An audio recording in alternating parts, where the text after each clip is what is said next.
पुराने वक्तों की बात है कि एक मुल्क में एक बादशाह हुकूमत करता था। खुशहाली के दिन थे।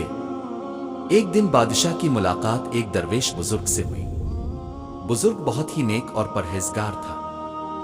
बादशाह उनसे बहुत इज्जत से पेश आया और मुलाकात के आखिर में उनसे फरमाइश की कि मुझे कोई ऐसी चीज, तावीज़, वजीफा वगैरह लिख दे जो इंतहाई मुश्किल वक्त में मेरे काम आए।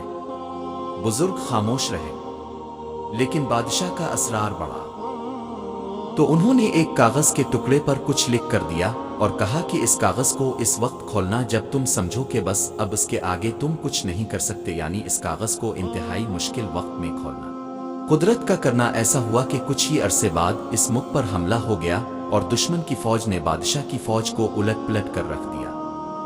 बादशाह को अपनी जान के लाले पड़ गए और वो भागकर किसी जंगल के गार में छप गया। दुश्मन की फौजें इसके पीछे थी और वो थक कर अपनी मौत का इंतजार कर रहा था।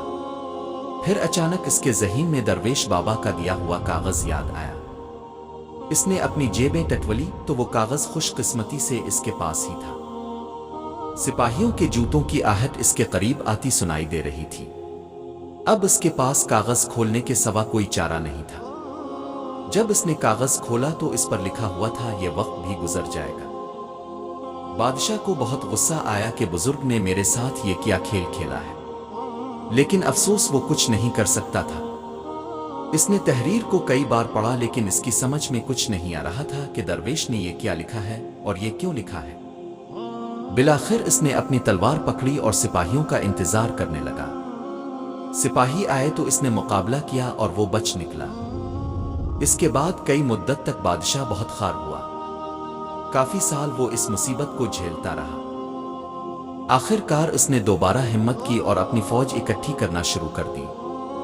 काफी सालों की मेहनत के बाद इसने अपनी फौज इकट्ठी कर ली और दोबारा से इस मुल्क पर हमला कर दिया और खुशकिस्मती से इस जंग में इसको फतह नसीब हुई और वो एक बार फिर इस सल्तनत का बादशाह बन गया। इसकी बहादुरी के किस्से दूर दूर तक मशहूर हो गए और रियाया में इसका खूब तज़किरा हुआ। इसके दरबार में और दरबार से बाहर भी लोग सिर्फ अपने बहादुर बादशाह को देखने के लिए आने लगे। इतना बोल बाला देखकर बादशाह के दिल में गुरूर पैदा हुआ और वो अपनी शुजाअत पर और सल्तनत पर थोड़ा मगरूर हुआ ही था कि अचानक इसके दिल में बुजुर्ग का लिखा हुआ फिक्रा याद आया कि ये वक्त भी गुजर जाएगा। इसीलिए कहते हैं कि वक्त जैसा भी हो गुजर जाता है।